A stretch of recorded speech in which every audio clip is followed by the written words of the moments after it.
Aujourd'hui, nous parlons de la porte du ciel. La porte du ciel est pour moi la porte la plus importante qui soit. Nous pouvons rater toutes les portes sur terre. Nous pouvons manquer toutes les portes. L'on peut nous fermer toutes les portes, mais nous devons nous assurer que la porte du ciel ne nous soit jamais fermée. Et pour nous qui connaissons le Seigneur, c'est une grande responsabilité que nous avons de nous assurer que cette porte soit ouverte le jour où nous fermerons nos yeux sur cette terre.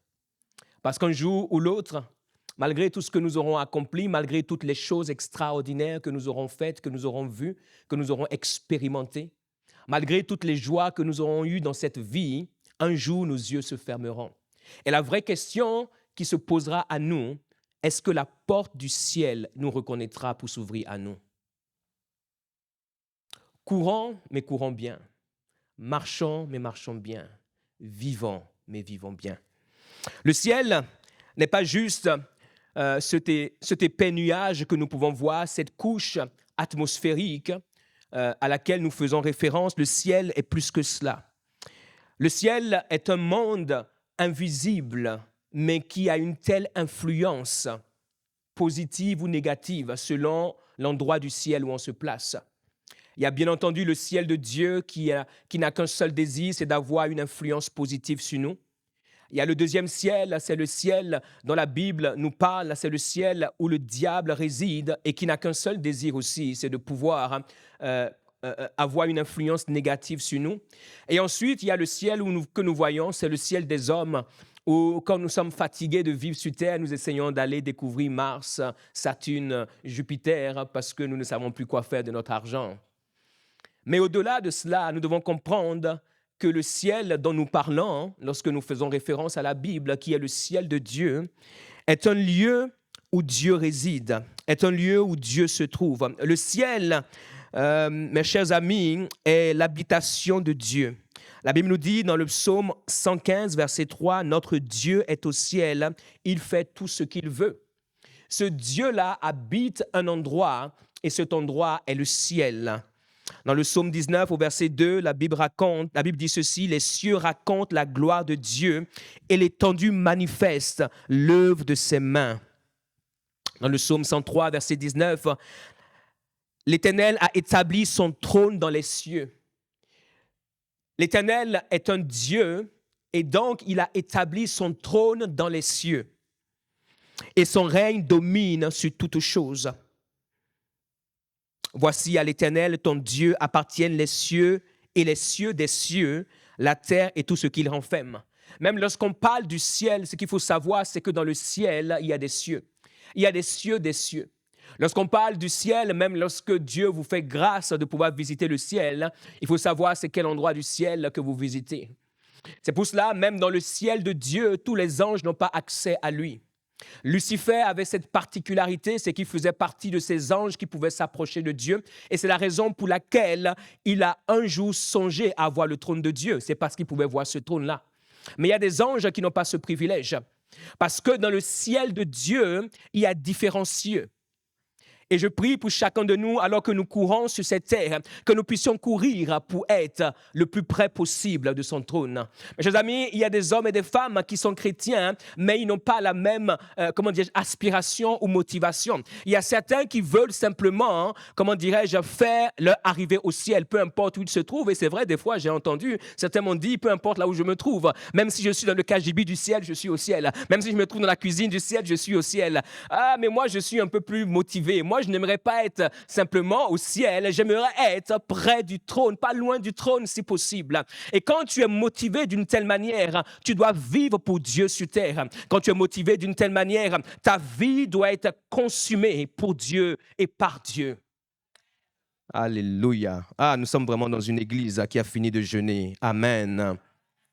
Psaume 14, verset 2, « L'Éternel du haut des cieux regarde les fils de l'homme pour voir s'il y a quelqu'un qui soit intelligent et qui cherche Dieu. » La plus haute forme d'intelligence selon Dieu, c'est le fait que des gens puissent le chercher. La plus haute forme d'intelligence selon Dieu, ce n'est pas le fait que je sois supérieur à mon voisin, ma voisine, que j'ai un QI plus élevé. La plus haute forme d'intelligence pour Dieu, ce sont des hommes et des femmes qui le cherchent. Ce qui veut dire que pour Dieu, les personnes qui ne le cherchent pas sont insensées. Les personnes qui l'ignorent sont insensées. Les personnes qui vivent sans, sans aspirer à sa présence sont insensées. La Bible dit que Dieu regarde, et j'aimerais nous dire que Dieu nous regarde, mais il ne nous regarde pas de l'extérieur parce que Dieu nous regarde là où personne ne peut nous voir, Dieu nous regarde dans notre cœur. Dieu regarde le cœur de chacun d'entre nous afin de pouvoir discerner quelle est la motivation et la raison pour laquelle nous vivons, et même la raison pour laquelle nous venons à l'église. Nous venons tous pour différentes raisons à l'église. Nous pouvons venir à l'église parce que nous avons un problème. Et quand le problème est réglé, nous sommes maîtres de notre vie. Nous pouvons venir à l'église parce que nous avons besoin de gens à qui parler. Nous pouvons venir à l'église parce que personne n'est notre ami à l'extérieur. Nous pouvons venir à l'église parce qu'à la maison, c'est le chaos, c'est le tohu-bohu. Nous pouvons venir à l'église parce que ceci, parce que cela. Mais la plus grande raison qui doit nous motiver pour venir à l'église, c'est d'avoir découvert Dieu et de vouloir encore et encore le découvrir. Écoutez ceci, quand vous avez cela pour motivation, vous ne pouvez jamais quitter la présence de Dieu parce que Dieu est infini et il n'y aura pas suffisamment de jours, de semaines, de mois, d'années sur terre pour l'avoir découvert. Amen. L'Éternel est dans son saint temple, l'Éternel a son trône dans les cieux. Alors nous voyons que le ciel est le lieu où Dieu se trouve. Le ciel est le lieu où Dieu habite. Mais ce qu'il faut savoir, c'est que cette habitation, comme toute habitation, comme chez nous, lorsque vous arrivez chez vous, normalement, il y a une porte qui permet d'entrer chez vous. On peut voir chez vous, mais tant qu'on n'a pas passé la porte, on ne peut pas entrer chez vous. De la même manière pour Dieu. Le ciel est son habitation, mais tant qu'on n'a pas passé la porte du ciel, on n'est pas encore entré là où il se trouve. Et bien entendu, le ciel a une porte.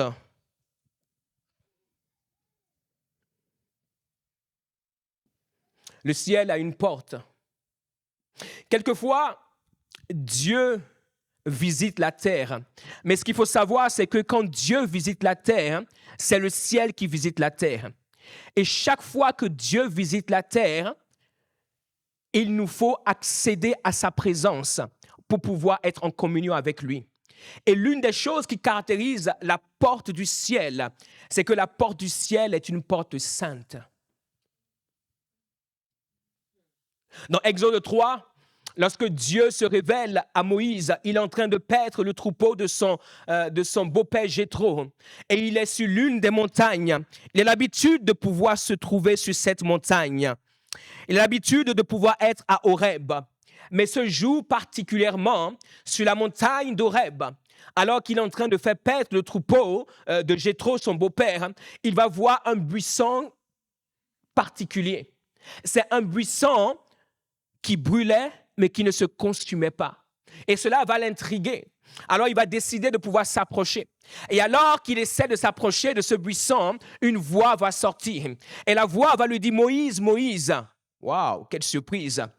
Et la voix va lui dire, « ôte tes souliers, parce que le lieu sur lequel tu te trouves est un lieu saint. » Il avait l'habitude d'être à cet endroit, ce n'était pas un endroit nouveau pour lui. Cet endroit était le même endroit où il avait l'habitude d'être. Mais à partir du moment où Dieu a amené son habitation là, cet endroit est devenu un endroit saint. C'est pour cela que je vous dis, et je vous répète encore une fois de plus, que Dieu ne se révèle pas forcément à l'église, tant que l'église n'est pas un autel.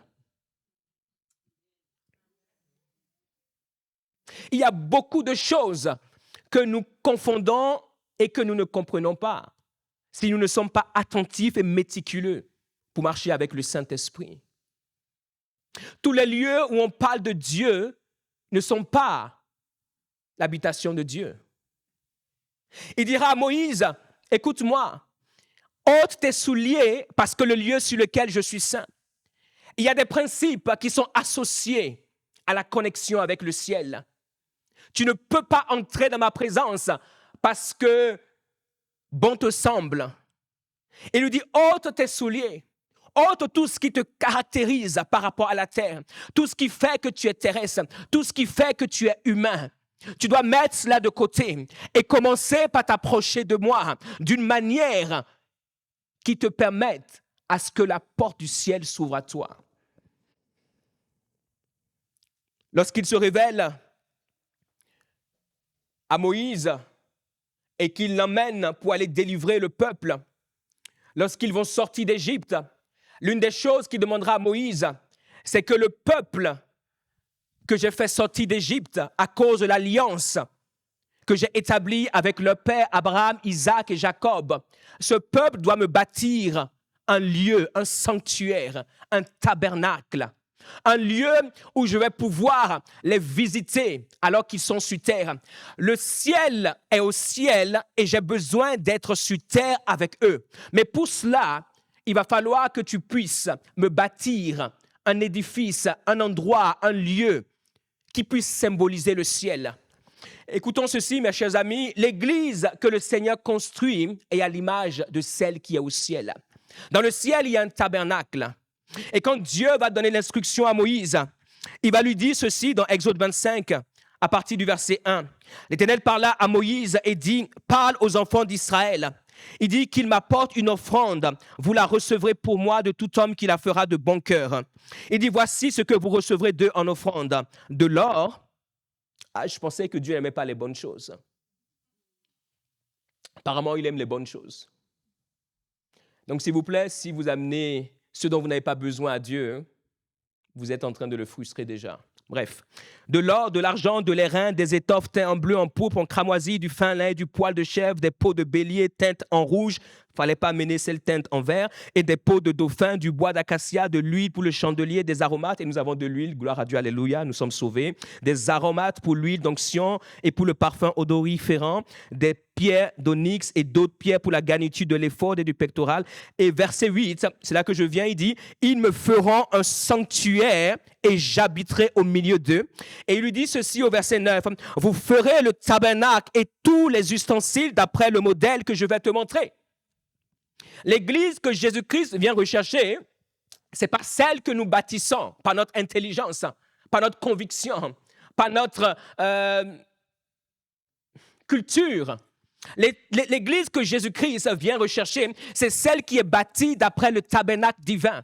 Parce qu'au ciel, il y a un tabernacle. Et ce que Dieu fait, c'est qu'il veut que sur terre, des hommes et des femmes puissent construire ce tabernacle. Mais écoutez ceci, quand vous lisez l'histoire, le temps ne nous permet pas. Pour construire ce tabernacle, déjà, Dieu va leur préciser tout ce qu'il voulait. Et vous avez vu la liste, elle est bien longue.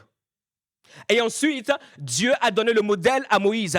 Et Moïse va devoir suivre de manière méticuleuse et avec exactitude ce que Dieu lui a montré. Pourquoi ? Parce que Dieu ne fait pas de compromis. C'est pour cela que je disais tantôt, construire un autel d'hommes et de femmes à travers lequel Dieu va se mouvoir, c'est extrêmement compliqué.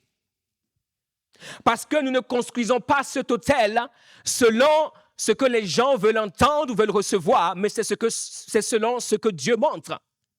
Et c'est ce que sa parole dit. C'est pour cela, si tu veux prêcher la parole que tout le monde accepte, tu es déjà en dehors du plan de Dieu. Parce que la nature humaine, la nature charnelle ne veut pas de la parole de Dieu. Il faut une œuvre de l'esprit pour qu'un homme accepte de pouvoir soumettre sa vie à Christ. Il faut une œuvre de l'esprit pour qu'un homme accepte de pouvoir sortir de l'orgueil et commencer par marcher dans l'humilité. Il faut une œuvre de l'esprit pour qu'un homme accepte de pouvoir renoncer à lui-même et commencer à vivre pour Dieu. Il faut une œuvre de l'esprit. Construire le tabernacle de Dieu sur terre est le seul moyen pour nous de voir la porte du ciel s'ouvrir sur terre. Tant que ce tabernacle n'est pas construit, tant que nos vies ne deviennent pas ce tabernacle, il nous sera impossible de voir Dieu être dans ce temple et par conséquent d'avoir une porte d'accès à la présence de Dieu. Et la Bible nous dit que le Seigneur Jésus-Christ lui-même, lorsqu'il est mort, qu'il est ressuscité, il est allé dans ce tabernacle éternel dans le ciel. Nous trouvons cela dans Hébreux 9. Mais Christ est venu comme souverain sacrificateur des biens à venir. Il a traversé le tabernacle, écoutez ceci, plus grand et plus parfait, qui n'est pas construit de main d'homme, c'est-à-dire qui n'est pas de cette création. Et il est entré une fois pour toutes dans le lieu très saint, non avec le sang des boucs et des veaux, mais avec son propre sang ayant obtenu une rédemption éternelle. Donc dans le ciel, il y a un tabernacle. Il y a un tabernacle qui était à l'image du tabernacle de Moïse. Et la Bible nous dit que Jésus-Christ lui-même est entré dans ce tabernacle. Il est allé dans le lieu très saint. Et tout à l'heure, lorsque nous avons lu, qu'il nous est dit que dans le ciel, il y a des cieux, il y a un lieu où Dieu se trouve, c'est le lieu très saint. C'est pour cela, lorsqu'il se présente à Moïse, la première chose qu'il lui dit, c'est « ôte tes souliers ». Parce que le lieu sur lequel tu te trouves est saint. Tu ne peux pas dire que tu t'approches de moi et avoir un compromis avec le péché. Tu ne peux pas dire que tu t'approches de moi et aimer les ténèbres. Tu ne peux pas dire que tu t'approches de moi et ne pas admirer et vivre par la vérité. C'est impossible.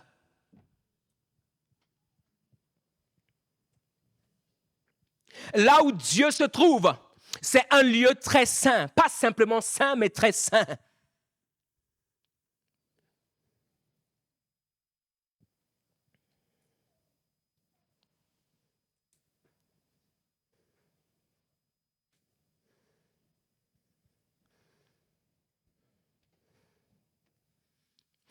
Le problème, ce n'est pas mon voisin, le problème, ce n'est pas ma voisine. Commençons déjà par nous regarder nous-mêmes. Le problème, ce n'est pas l'église où je vais, parce que l'église, c'est toi et moi. Le problème, ce n'est pas la manière dont les gens chantent. Le problème, ce n'est pas la manière dont les gens prêchent. Le problème, ce n'est pas la manière dont la sono marche, etc., etc. On a toujours des excuses. Mais si chacun d'entre nous ne prend pas sa responsabilité vis-à-vis de Dieu, nous sommes tous fautifs.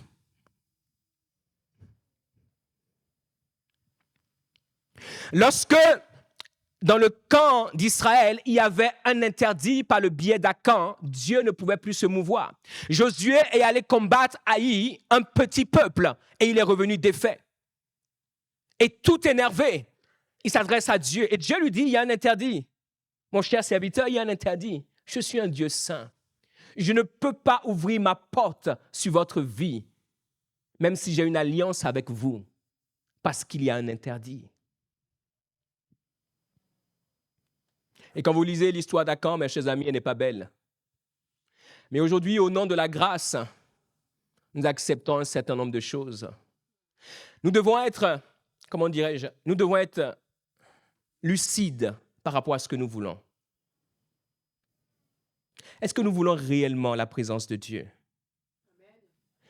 Mes chers amis, si nous voulons la présence de Dieu, évitons la présence des ténèbres. Parce que quand la présence de Dieu vient, elle n'accepte aucune cohabitation. Et quand il y a la cohabitation, cette bonne présence finit par avoir raison de nous.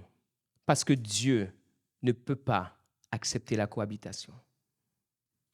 Mais si nous voulons cette présence et que nous sommes prêts, comme le Seigneur Jésus-Christ lui-même a fait, la Bible dit que ce n'est pas avec le sang des boucs et des agneaux, en quelque sorte, ce n'est pas avec le sacrifice des autres qu'il est entré, mais avec son propre sang, avec son propre sacrifice, qu'il est entré dans la présence de Dieu.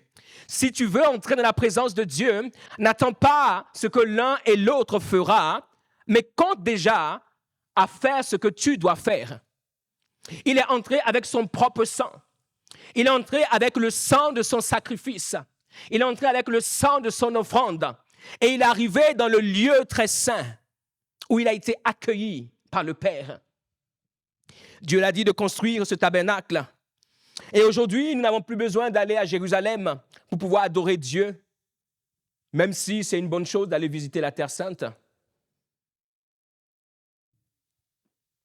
Nous n'avons même pas spécialement besoin de venir dans un lieu comme celui-ci, qu'on appelle une église. Pourquoi? Parce que nous-mêmes, individuellement, nous sommes déjà devenus un temple. La Bible nous dit dans 1 Corinthiens 3,16, « Ne savez-vous pas que vous êtes le temple de Dieu et que l'Esprit de Dieu habite en vous? Et écoutez ceci, si quelqu'un détruit le temple de Dieu, Dieu le détruira. Car le temple de Dieu est saint et c'est ce que vous êtes. » Chers amis, nous avons une responsabilité. Si nous voulons voir la porte du ciel s'ouvrir sur notre vie, nous avons une responsabilité. Nous avons une responsabilité. Aujourd'hui, l'Église est devenue un endroit où on ne peut plus dire la vérité. Parce que les gens s'offusquent, parce que les gens se fâchent, parce que les gens vous quittent. Mes chers amis, il y a des gens qui ont été à un endroit où ils étaient seuls. Donc, ils n'ont pas besoin de personne pour se sentir bien. Et ces gens-là, ils peuvent dire la vérité. Parce que là où Dieu les a amenés, il les a séparés des autres pour les préparer. Et quand vous êtes de cette trempe-là, vous aimez la vérité. Et la vérité doit revenir dans l'Église. La vérité doit revenir dans l'Église. La présence de Dieu ne vient pas à nous par hasard. La présence de Dieu ne vient pas à nous parce que nous sommes bien endimanchés et parce que nous chantons nos bons cantiques et que notre cœur n'a pas été visité par Dieu. La présence de Dieu vient à nous lorsque nous acceptons qui nous sommes et nous sommes prêts à pouvoir faire le sacrifice de chercher sa présence et de vivre pour lui. À ce moment-là, la porte du ciel s'ouvre. Et cette porte est une porte extraordinaire. Cette porte, c'est la porte de son royaume. Cette porte nous apporte beaucoup de choses. Lorsque la porte du ciel s'ouvre, c'est le secours du ciel qui vient. C'est la révélation du ciel qui vient. C'est la puissance du ciel qui vient. C'est la bénédiction du ciel qui vient. C'est la gloire du ciel qui vient. Il y a tellement de choses qui viennent lorsque la porte du ciel s'ouvre sur notre vie. Lorsque la porte du ciel s'ouvre sur notre vie, elle change notre histoire. Lorsque la porte du ciel s'ouvre sur notre vie, elle ne tient pas compte de nos conditions. Lorsque la porte du ciel s'ouvre sur notre vie, elle est capable de pouvoir se saisir de nous et faire de nous un instrument du ciel sur terre. Lorsque la porte du ciel s'ouvre sur nous, elle est capable de faire de nous un ambassadeur sur terre. Lorsque la porte du ciel s'ouvre sur nous, elle nous donne une voix, même là où nous avons été méprisés, abandonnés, oubliés, délaissés. Lorsque la porte du ciel s'ouvre sur nous, Dieu est avec nous. Moïse était un bègue. Moïse, ça faisait 40 ans qu'il avait quitté l'Égypte. Lui qui était impuissant en Égypte, dans la cour de Pharaon, s'est retrouvé à conduire des brebis. Il avait perdu humainement sa gloire et Dieu s'est révélé à lui. La porte du ciel s'est ouverte sur lui et Dieu l'a envoyé. Et il est devenu un instrument pour la délivrance d'autres.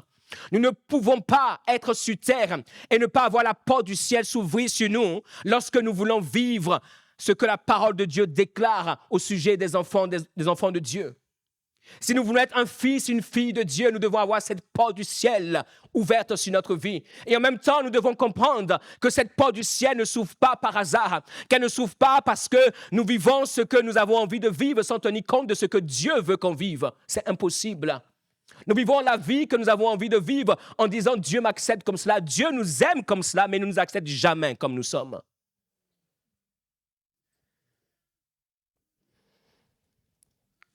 L'une des choses qui caractérise la porte du ciel, écoutez ceci, c'est le verset du jour, Deutéronome 28, 12. L'Éternel t'ouvrira son bon trésor, le ciel.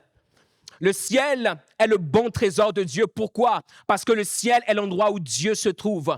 Puisque c'est l'endroit où il se trouve, alors c'est le bon trésor.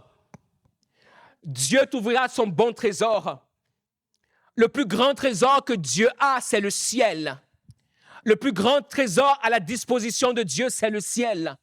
Et la Bible nous dit ceci, l'Éternel t'ouvrira son bon trésor, le ciel.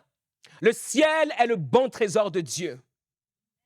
Pour envoyer à ton pays la pluie en son temps. Et pour bénir tout le travail de tes mains, tu prêteras à beaucoup de nations et tu n'emprunteras point. Parce que le ciel est le lieu de résidence de Dieu. Alors c'est pour cela que le ciel est qualifié comme un bon trésor. Et si c'est le bon trésor, alors, mes chers amis, c'est la chose la plus importante que nous devons chercher, rechercher, désirer et vouloir. Aucune bonne terre, et vous le savez, et nous le savons tous, aucune bonne terre, même si elle a la meilleure semence, ne peut produire du fruit si cette terre ne reçoit la pluie. Quelle que soit la capacité, la force de cette terre, on peut lui donner toutes les semences nécessaires, mais s'il n'y a pas la pluie, il n'y a rien qui se passe. Et c'est ce que Dieu nous dit. En quelque sorte, Dieu nous dit, mes chers amis, écoutez bien, vous pouvez faire et nous pouvons faire tout ce que nous voulons sur terre. Créer toutes sortes de terres, il met toutes sortes de semences, l'arranger comme cela se doit, qu'elle soit millimétrée, qu'elle soit ceci, qu'elle soit cela, qu'elle soit l'église la plus moderne, la plus high-tech, la plus ceci, la plus cela. Faites tout ce que vous voulez. Mais n'oubliez jamais ceci, c'est qu'il n'y a aucune terre, même avec la bonne semence, qui puisse produire un certain fruit. Aucune. C'est pour cela qu'il dit, c'est seulement lorsque j'envoie la pluie de mon ciel qu'il y a quelque chose. Tant que la pluie de mon ciel n'est pas tombée, il n'y a rien qui se passe. Et son propre fils, pendant 30 ans, il était cette bonne terre. Pendant 30 ans, il était cette bonne semence envoyée sur terre, mais il ne pouvait rien produire. Il ne pouvait rien apporter à sa génération.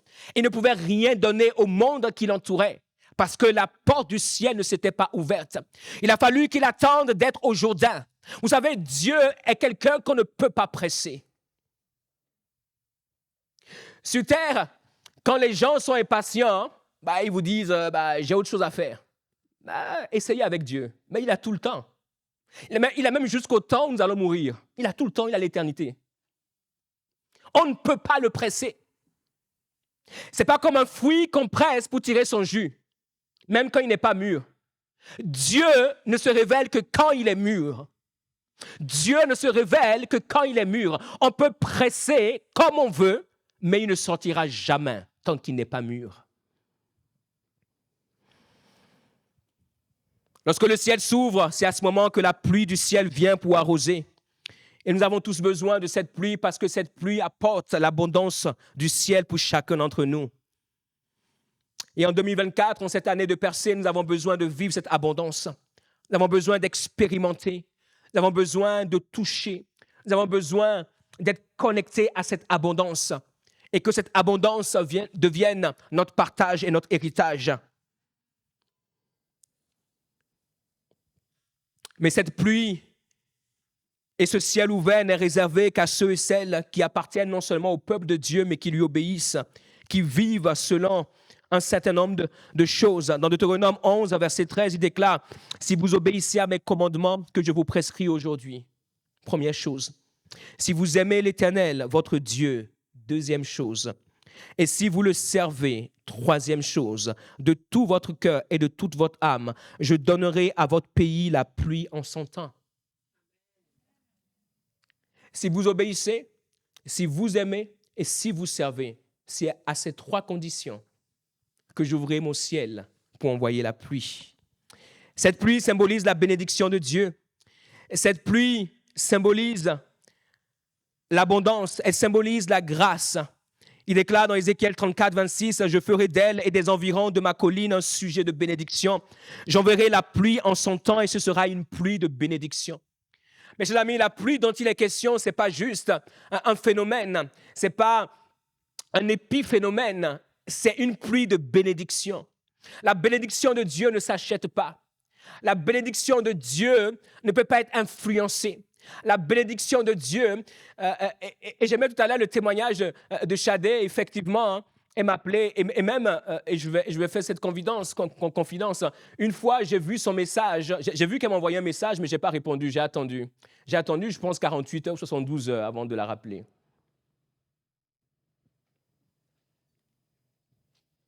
Le temps de Dieu est le temps de Dieu. Et quand je l'ai eu, je l'ai dit, et si le Seigneur veut te le donner la veille, qu'est-ce qui change? Tu le veux ou tu ne le veux pas?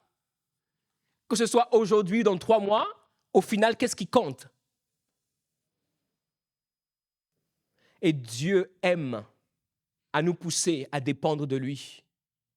Imaginez si elle avait eu le premier jour, tout le reste du temps, elle serait sur la plage, en train de pouvoir siroter un bon cocktail de coco, comme ils savent bien le faire au Bénin, et etc., etc. Mais il a gardé, pas sous pression, mais il a gardé connecté parce qu'elle devait dépendre de lui jusqu'au bout. C'est ce qu'il aime faire, parce qu'il nous connaît. D'ailleurs, apparemment, c'est lui qui nous a créés. Cette pluie est une pluie de bénédiction. Il y a une histoire qui est racontée dans Genèse 26, ça c'est l'histoire d'Isaac. Isaac est le fils d'Abraham. Abraham a connu ce Dieu et l'a transmis à son fils. Mais Abraham n'est plus là. Et la Bible nous dit que son fils se trouve dans le territoire des Philistins et il y a une famine. Et alors qu'il y a la famine, il décide d'aller à l'endroit où il n'y a pas de famine. Et en l'occurrence, en Égypte, il n'y avait pas de famine. Il veut descendre en Égypte et Dieu le visite. Et Dieu lui dit, ne va pas là où c'est logique d'aller, reste là où c'est illogique d'aller. J'aimerais vous faire une confidence, par expérience et par vécu. Si vous ne vous contentez que de ce qui est logique, très probablement, vous avez déjà oublié Dieu en arrière. Si vous ne vous contentez que de ce qui est logique, très probablement, vous avez déjà oublié Dieu en arrière. Je peux répéter? Si vous ne vous contentez que de ce qui est logique, très probablement, vous avez déjà oublié Dieu en arrière. Et Dieu lui dit, reste ici, ne descends pas en Égypte, demeure dans le pays que je te dirai, séjourne dans ce pays, je serai avec toi et je te bénirai.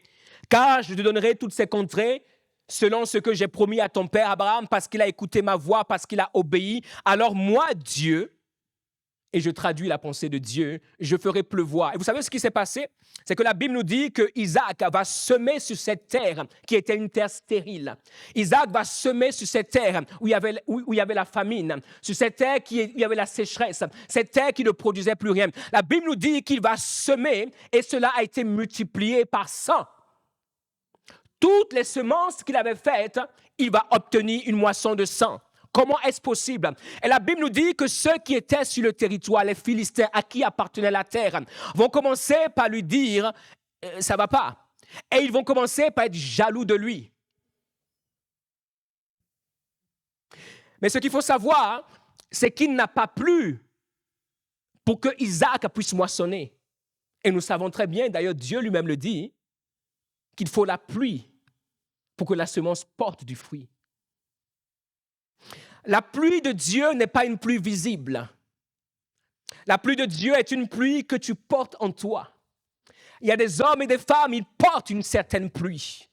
Il y a des hommes et des femmes, ils portent une certaine pluie parce que la porte du ciel est ouverte sur leur vie. Il y a des hommes et des femmes, ils ne tiennent pas compte de l'endroit où ils sont pour vivre ce que le ciel a déclaré. Il y a des hommes et des femmes, ils ne tiennent pas compte de ce qui se passe sur terre. C'est bon d'écouter les informations, mais quand vous êtes dans certains mondes, vous n'avez pas besoin d'informations parce que vous avez la révélation. La révélation est plus grande que l'information. L'information constate les faits. La révélation marche dans l'anticipation. L'information constate les faits. Dites-moi, qui dans les journaux vous raconte des choses qui n'existent pas? Ils vous racontent des choses qui existent ou des choses qu'ils ont fabriquées. Ce qui est fabriqué, ça existe.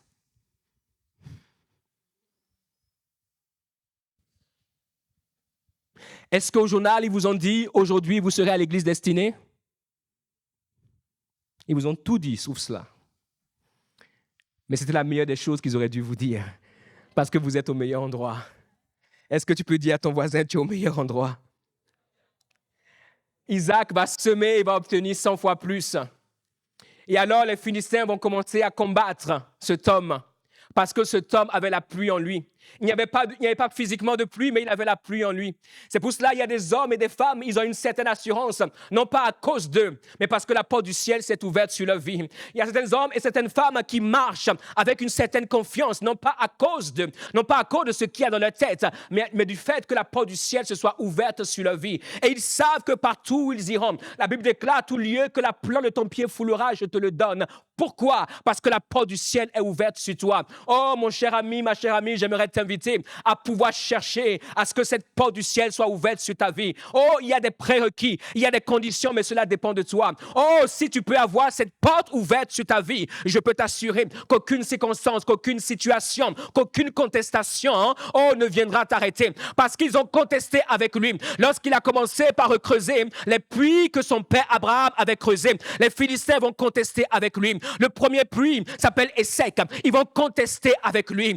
Il ira plus loin. Le deuxième puits s'appelle Sitna. Ils vont contester avec lui. Jusqu'à ce que Dieu l'amène au troisième puits qui s'appelle Rehoboth. Et là, il dira, Dieu m'a mis au large. C'est ainsi qu'il va nommer ce puits. Parce que les Philistins se sont rendus compte que quel que soit ce qu'on faisait à cet homme, il portait toujours du fruit. Parce que le fruit ne dépendait pas de ce qu'il y avait autour. Le fruit dépendait de ce qu'il y avait en lui. Et ce qu'il y avait en lui est inaccessible et inatteignable. Ce qui est en toi, personne ne peut te le prendre. Mes chers amis, comme j'aime souvent le dire, vous pouvez tout me prendre, mais il y a quelque chose que vous ne pouvez pas me prendre. Il y a une chose que vous ne pouvez pas me prendre. Le jour où il m'a visité, le jour où il m'a rencontré, tu n'étais pas là. Je n'étais pas avec toi. J'étais seul. Je sais ce qu'il m'a dit. Je sais comment il s'est révélé à moi. Je sais comment il m'a parlé. Je sais le mandat qu'il m'a donné. Amen. Et la question que je vais te poser, est-ce que tu connais ce Dieu-là? Si tu ne le connais pas, les gens vont contester avec toi et tu prendras leur contestation comme une attestation.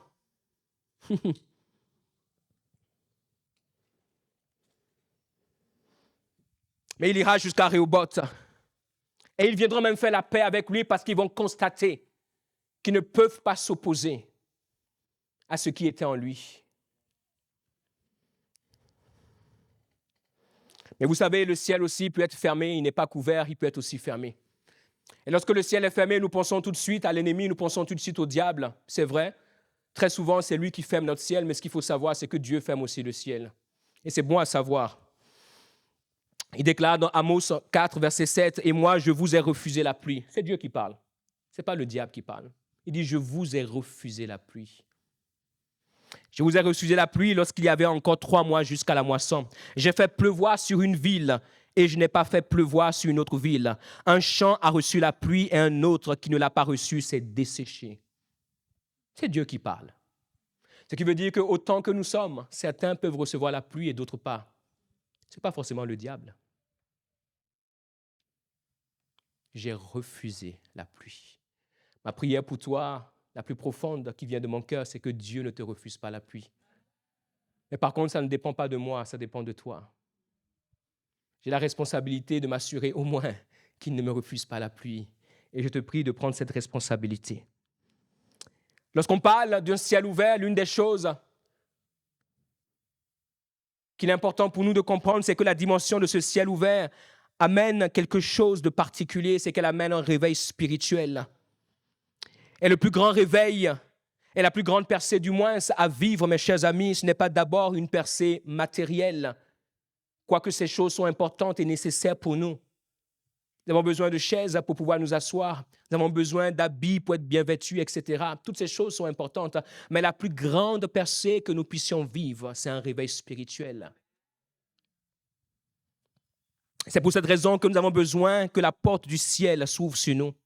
La Bible déclare ceci dans Agé 1, verset 14. « L'Éternel réveilla l'esprit de Zorobabel, fils de Shealtiel, gouverneur de Juda. » La Bible nous dit que l'Éternel a réveillé son esprit. Ensuite, et l'esprit de Josué, fils de Shotsadak, le souverain sacrificateur. L'Éternel a réveillé son esprit. Et ensuite, et l'esprit de tout le reste du peuple. Mes chers amis, comprenons que Dieu est un Dieu d'ordre. Mais dans toutes ces choses, Dieu avait pour désir de pouvoir réveiller l'esprit de ces personnes. Et il dit, ils vinrent et ils se mirent à l'œuvre dans la maison de l'Éternel des armées, leur Dieu. Le 24e jour du 6e mois, la seconde année du roi Darius. Mes chers amis, nous avons besoin que Dieu puisse réveiller notre esprit. C'est la plus grande percée que nous puissions vivre. Lorsque Dieu réveille notre esprit, alors nous sommes spirituellement réveillés. Lorsque Dieu ne réveille pas notre esprit, nous sommes spirituellement morts. quoique vivants. Et l'une des caractéristiques, mes chers amis, de ceux et celles dont l'esprit a été réveillé, c'est qu'ils ont à cœur la maison de Dieu. La maison de Dieu, c'est le tabernacle. La maison de Dieu, c'est la présence de Dieu. La maison de Dieu, c'est là où Dieu habite. Ils ont à cœur là où Dieu habite. Et ils ont à cœur d'être sur terre une habitation pour Dieu. Il n'a pas réveillé leur esprit pour qu'ils soient les personnes les plus populaires sur terre. Il n'a pas réveillé leur esprit pour qu'ils soient les personnes les plus riches sur terre. Je crois qu'aujourd'hui, l'évangile a été détourné d'une manière incroyable. Et beaucoup d'entre nous, nous croyons à un certain type d'évangile, alors que Dieu nous appelle à un certain endroit. Est-ce que vous savez que nous pouvons nous contenter de ce qui est secondaire et qui est le fruit de la chose principale, en ayant ignoré la chose principale? Et c'est d'ailleurs la raison pour laquelle cette chose secondaire finit par nous perdre. Il a réveillé leur esprit ce n'est pas pour qu'ils soient les personnes les plus connues mondialement. Il a réveillé leur esprit pour qu'ils aient à cœur la maison de Dieu, qu'ils aient à cœur la présence de Dieu, qu'ils aient à cœur que des hommes et des femmes puissent rencontrer Dieu. Pourquoi est-ce que Dieu réveillerait notre esprit si nous n'avons pas à cœur les âmes? Dieu ne réveillera jamais notre esprit. Et n'ouvrira jamais la porte du ciel sur notre vie si nous n'avons pas à cœur, comme cela a été dit tout à l'heure, ce qui fait sa priorité. La priorité de Dieu, écoutez ceci, Dieu est hors du temps, mais sa priorité, comme il nous est dit dans l'épître à Timothée, c'est que tous les hommes soient sauvés et parviennent à la connaissance de la vérité. Si nous avons une priorité autre que celle-là, nous sommes déjà en dehors du plan de Dieu. Si nous avons une autre priorité que celle-là, nous sommes déjà loin du plan de Dieu. Si nous avons une autre priorité que celle-là, Dieu est déjà loin de nous. Il a réveillé leur esprit afin que ce qui lui tient à cœur devienne leur priorité. Et si Dieu nous laisse sur terre, c'est pour une cause et c'est pour une raison. C'est pour que notre esprit soit réveillé et que notre vie puisse glorifier son nom. Le premier réveil commence avec chacun d'entre nous. Il nous est rappelé dans Éphésiens 5, « Réveille-toi, toi qui dors, relève-toi d'entre les morts et Christ t'éclairera. » Ce qui est impressionnant ici, c'est qu'il nous est dit, « Réveille-toi, toi qui dors, relève-toi, et Christ t'éclairera. » Lorsque nous décidons de commencer par marcher pour Dieu, alors sa lumière commence par marcher pour nous. Aucune personne ne pourra vivre ce à quoi Dieu l'appelle si elle n'est pas réveillée spirituellement. Et vous savez, lorsque nous sommes réveillés spirituellement, nous sommes consumés par Dieu parce que nous nous retrouvons là où il est. Le psalmiste déclare, « Je demande à l'Éternel une chose, Psaume 27, 4, que je désire ardemment, je voudrais habiter toute ma vie dans la maison de l'Éternel pour contempler la magnificence de l'Éternel et pour admirer son temple. » Il dit, je demande à l'Éternel une chose, c'est une chose que je demande, que je désire ardemment. Je demande une chose que je désire ardemment. Je demande une chose que je désire ardemment, une chose que je désire ardemment, une chose que je désire ardemment, d'être la personne la plus connue, d'être la personne la plus célèbre, d'être la personne la plus riche, d'être la personne la plus, absolument pas. Une chose que je désire ardemment, c'est de pouvoir habiter dans ta maison, dans ton tabernacle, de pouvoir contempler la magnificence de qui tu es. Et à ce moment-là, comme Ésaïe dans le chapitre 6 du livre qu'il a écrit, l'Éternel dira, qui enverrons-nous? Et alors que tu es dans son tabernacle, tu pourras dire, envoie-moi. Et il te dira, mes anges t'accompagneront et personne ne tiendra devant toi. Parce que la porte du ciel sera ouverte sur ta vie. Et Dieu cherche toujours un homme, même aujourd'hui. Comme il le dit dans Ézéchiel 22, 30, « Je cherche un homme parmi eux qui élève un mur, qui se tienne à la brèche devant moi en faveur du pays, afin que je ne détruise pas, mais je n'en trouve point. » Il ne cherchait même pas 10, même pas 5, il en cherchait juste un qui ne trouvait pas. Et je prie que cette parole de l'Écriture ne s'applique pas à notre temps et à notre génération, mais que l'Éternel puisse te trouver, que l'Éternel puisse me trouver, que l'Éternel puisse nous trouver. Et ce qu'il faut savoir, c'est qu'il y a toujours un reste. Quand nous lisons dans la Bible, même quand il y a le chaos partout, il y a toujours un reste. Il y a toujours un reste qui choisit de marcher pour Dieu. Il y a toujours un reste qui choisit de vivre pour l'Éternel. Il y a toujours un reste qui choisit de pouvoir apporter à Dieu ce qu'il recherche. Il y a toujours un reste.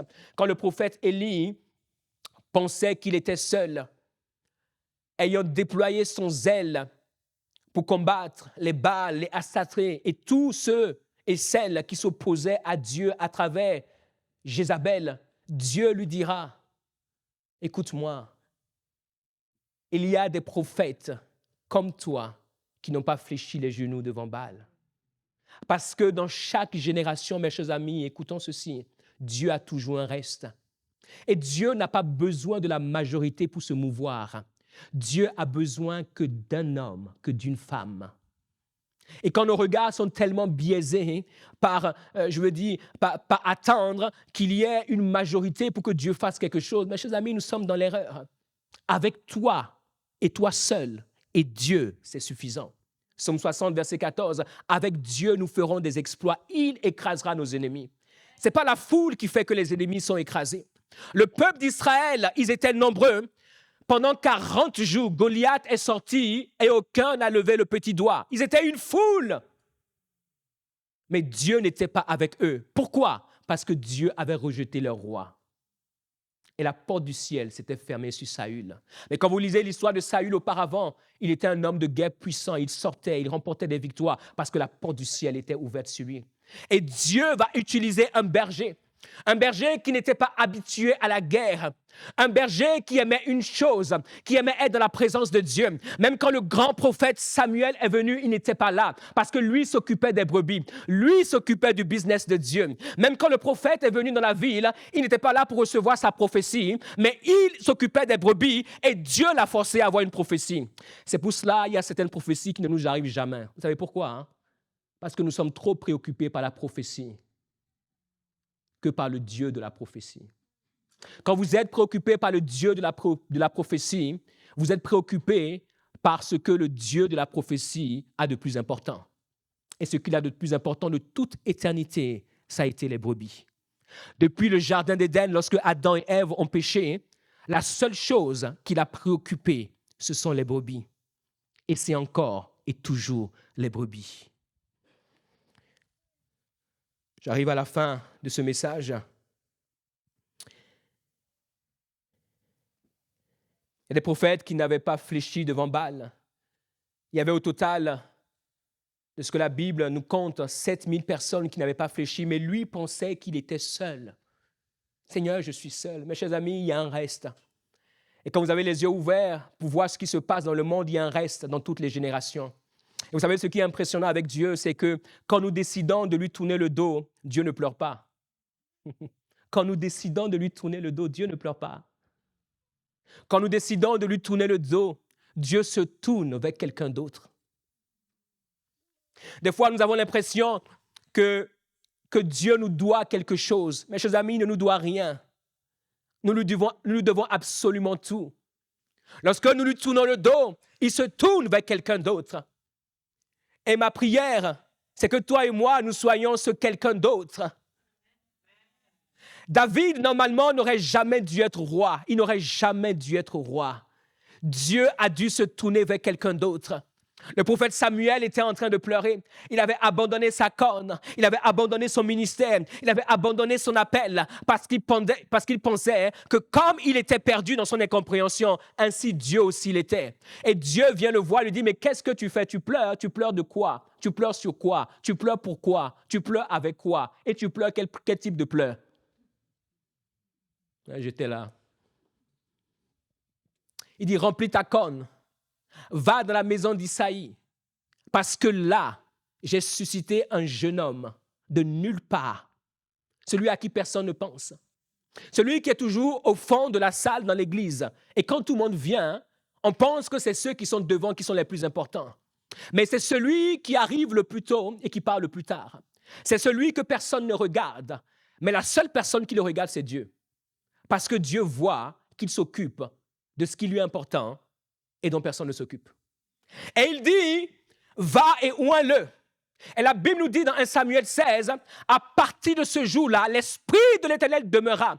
Il y a beaucoup de personnes qui parlent de Dieu, mais ils n'ont pas l'Esprit de Dieu, parce que s'il y a une chose qui est sûre avec Dieu, mes chers amis, nous pouvons tromper les hommes. Je peux vous tromper. Je peux venir ici, être exubérant avec le plus grand des messages, et vous allez ovationner et crier Alléluia, Amen. Je vous aurais trompé si je suis faux. Mais s'il y a une personne qu'on ne peut pas tromper, je vous donne ce conseil, c'est Dieu.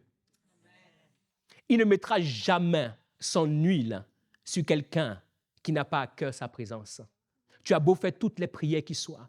Et des fois, je vois des hommes et des femmes qui pensent que le mystère de la prière, c'est la prière. Le mystère de la prière, ce n'est pas la prière. La prière est un véhicule. Le mystère de la prière, c'est comme le véhicule, c'est de savoir conduire. Si tu prends une voiture que tu ne sais pas conduire, tu as beau avoir la voiture, tu iras nulle part. Le mystère de la prière, ce n'est pas la prière. Le mystère de la prière, c'est de savoir conduire. Si tu entres dans la voiture de la prière, il faut savoir conduire. Si tu entres dans la voiture de la prière, il faut savoir écouter. Si tu entres dans la voiture de la prière, il faut savoir voir. Si tu entres dans la voiture de la prière, il faut savoir là où tu dois aller. Parce que toutes les prières ne sont pas bonnes à prier. Parce que Dieu ne répond pas à toutes les prières. Il ne répond qu'à la prière qui correspond à sa volonté.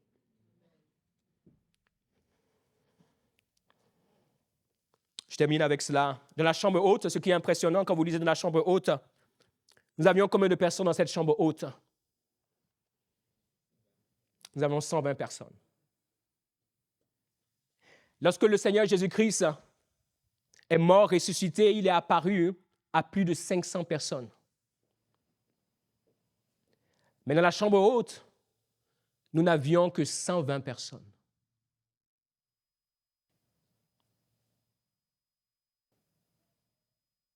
Et à toutes ces personnes, il leur a dit, vous recevrez mon esprit. Mais les 120, ayant entendu ce qu'il leur a dit, la Bible nous dit qu'ils sont allés dans la chambre haute. Ils sont allés s'isoler. Là où seul le Père pouvait les voir. La foule ne les voyait pas. La foule n'avait pas forcément identifié cette chambre haute.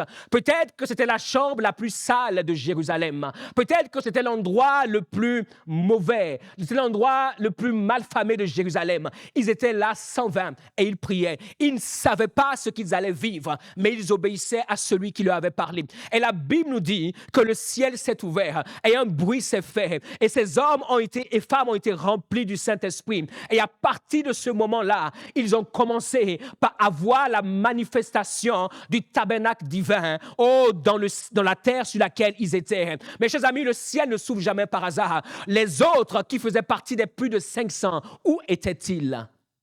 Dieu a toujours un reste. Pour conclure, il y a un verset célèbre que nous connaissons qui se trouve dans Malachie. Malachie au chapitre 3, verset 10. C'est un verset qui nous parle de la dîme. Apporter à la maison du trésor, je sais, vous savez que je vais parler d'argent, c'est ça? Puisque j'utilise Malachie 3. Amen, vous êtes de bons chrétiens. Mais je ne parle pas d'argent. Apporter à la maison du trésor toutes les dîmes. Le Seigneur dit quoi? Apporter à la maison du trésor toutes les dîmes. Écoutez bien ceci. Afin qu'il y ait de la nourriture dans ma maison, mettez-moi de la sorte à l'épreuve, dit l'Éternel des armées, et vous verrez si je n'ouvre pas pour vous les écluses des cieux, si je ne répands pas sur vous la bénédiction en abondance. Ce verset, bien sûr, fait référence à la dîme telle que nous la connaissons, mais mes chers amis, ce verset est plus mystérieux que nous pouvons croire. Et il est plus profond que nous pouvons croire. Dieu dit ici, apportez-moi toutes les dîmes. Il y a une part qui revient à Dieu qu'on ne peut jamais toucher. J'aimerais te dire que ton temps n'est pas ton temps. Ton temps n'est pas ton temps. Dieu me donne 24 heures. Ces 24 heures ne m'appartiennent pas. Il y a une part dans ces 24 heures que je ne dois jamais toucher parce que c'est sa part.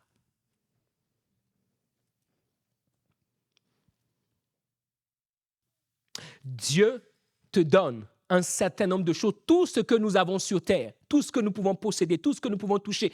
Dieu te donne des connexions, des relations. Toutes ces connexions ne sont pas pour toi. Il y a une dîme de ces connexions qui doivent revenir à Dieu. Il y a des gens, Dieu leur ouvre des portes, mais ils n'en parlent jamais à personne. parce qu'ils veulent se retrouver dans ces portes tout seuls, manger tout seul, boire tout seul, avoir ce numéro de téléphone tout seul. Ils n'en parlent jamais à personne. C'est ma connexion.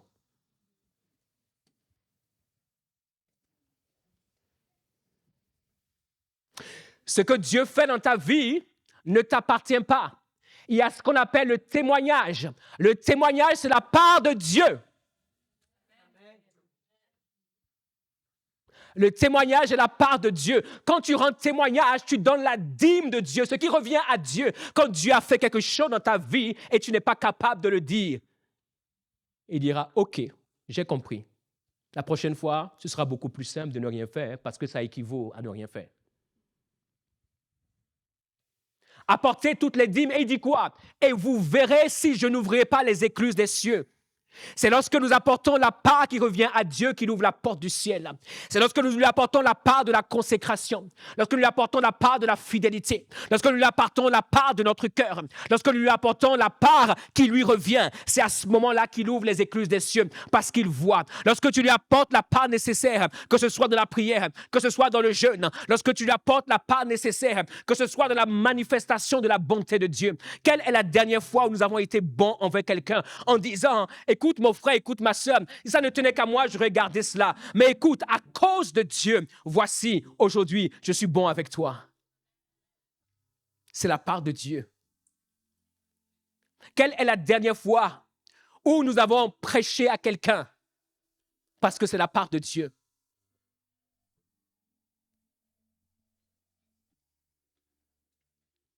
Je l'ai dit en 2023 et je répète, mes chers amis, il y a un tri qui est en train de se faire et qui va se faire dans l'Église.